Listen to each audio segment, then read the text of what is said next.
Hey guys, I'm Saurav, welcome to my channel. This is the 4th episode of the color grading series. In the past videos, we talked about tone curves, HSL panel and split toning.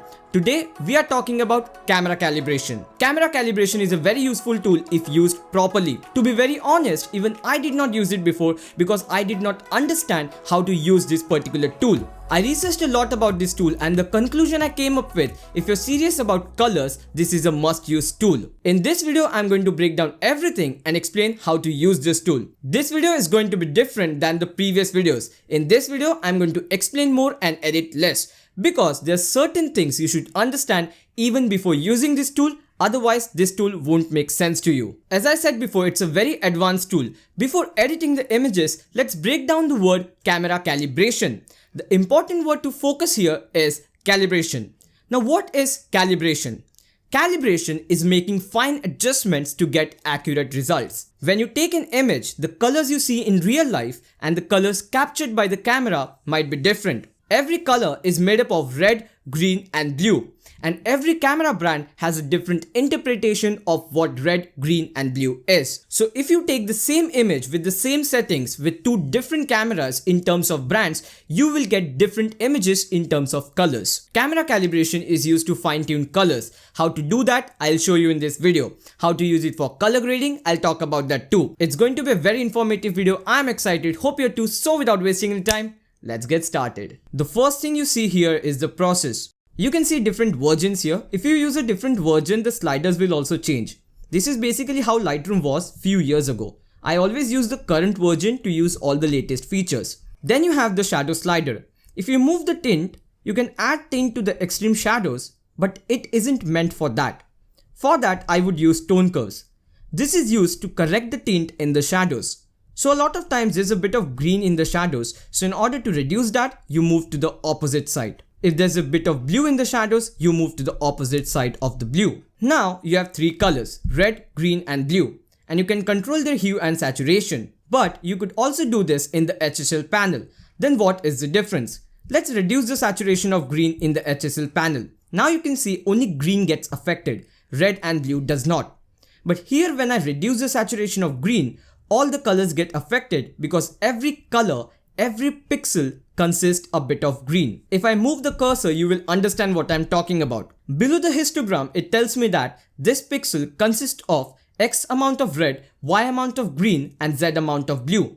That particular pixel is a combination of red, green and blue. So if I change the parameters of green color, that pixel is also going to get affected.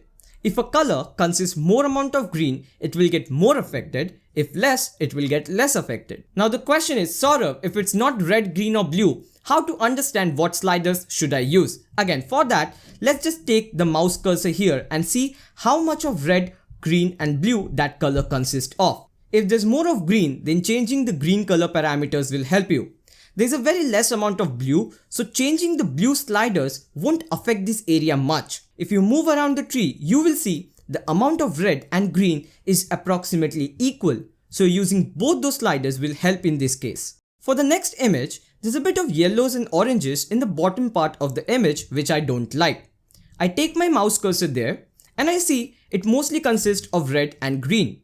So now I know that I have to focus on red and green sliders. But as you can see, there are two sliders, hue and saturation. And whether to use hue or saturation or both, let's talk about that. If I'm happy with the color rendition, but I want to change the intensity of the color, then I only use the saturation slider. If I want to change the color itself, I'm going to adjust the hue. This time I want to change the color a bit and also the saturation. Let's start with the red panel. If I want a slightly orange color, I'll go to the right. If I want a reddish color, I'll go to the left. For this image, I want to reduce the orange, so I'll go to the left.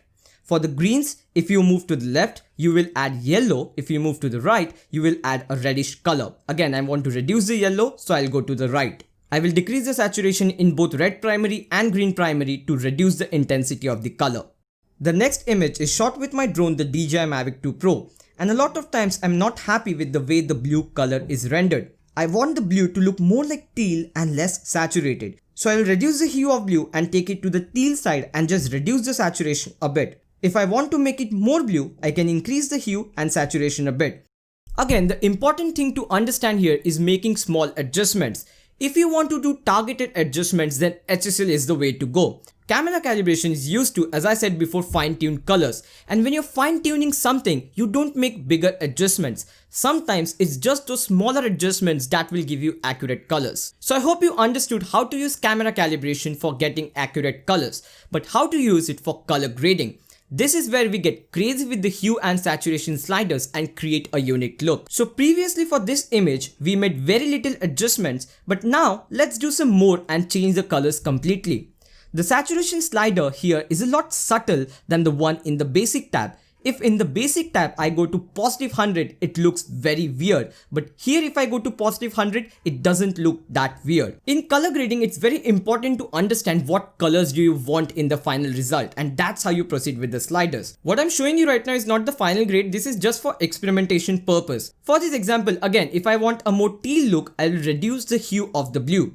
If I want to just increase the saturation of the teal color, I can just increase a bit. In terms of red, I'm reducing the hue and I'm increasing the saturation a bit. In terms of green, I want it to look more like yellow, so I'm reducing the hue and again adjusting the saturation a bit to get the colors back. I don't use the shadow slider much if there is no tint, but you can use it and you can experiment if you want to get crazy with it too. Again, this is just an example, but hope you understood that camera calibration can actually create unique looks as well. Now suppose I am shooting with Nikon, you're also shooting with Nikon, we both are going to get the same colors. This is where camera calibration can differentiate our work, and this is what a lot of professional photographers use to create a unique look. Camera calibration is an advanced tool, but with a few weeks of practice you will get a good grasp of it and then you can experiment for color grading. That's it from this video guys. I hope you learned something. I hope you enjoyed this video, and if you did, press the like button. If you're new to the channel, for more such amazing content, make sure you're subscribed to the channel. I'll talk to you guys in the next one. Bye.